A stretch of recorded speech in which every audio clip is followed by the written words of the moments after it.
ఏ చిన్న కార్యక్రమం ఉన్న ముఖ్యమంత్రిగా నేను రావడం లేదా? ఇదే రవీంద్ర భారతిలో ఈ సంవత్సరం క్యాలెండర్ తీయండి, ఎన్ని కార్యక్రమాలలో నేను వచ్చి మిమ్మల్ని అందరినీ కలిసిన.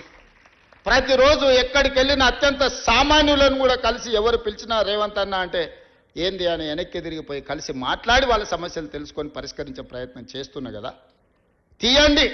94 నుంచి 2004 వరకు 10 సంవత్సరాలు తెలుగుదేశం అధికారంలో ఉంది.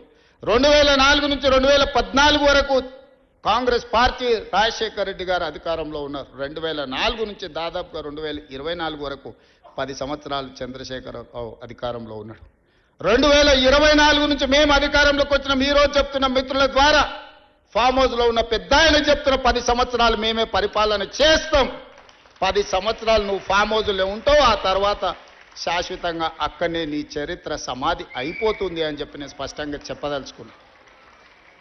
ప్రజలు విజ్ఞులు, ప్రజలకు పరిపాలన తెలుసు. ప్రజలు ఎవరు ఏం చేస్తున్నారో, ఎవరు ఏం మాట్లాడుతున్నారో, ఎవరి ఆలోచన ఎట్లుందో ప్రజలు తెలియనంత అమాయకులా.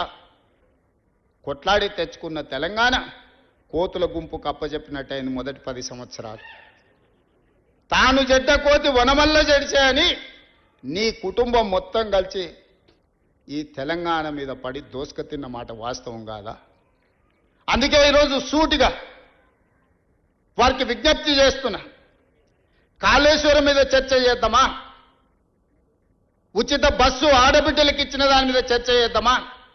రైతు రుణమాఫీ మీద చర్చ చేద్దామా? రైతు బంధు మీద చర్చ చేద్దామా? తెలంగాణ ఉద్యమంలో చురుకైన పాత్ర పోషించిన విద్యార్థులు, ఉద్యమకారులు, నిరుద్యోగ యువకుల గురించి మేము ఇచ్చిన 60,000 ఉద్యోగాల మీద శాసనసభలో చర్చ చేద్దామా? లేదా 30 సంవత్సరాల నుంచి ఎంతో మంది ప్రాణాలు వదులుకొని సాధించుకోవాలనుకున్న ఎస్సీ వర్గీకరణ మీద చర్చ చేద్దామా? 100 సంవత్సరాల నుంచి కులగణన జరగాలి.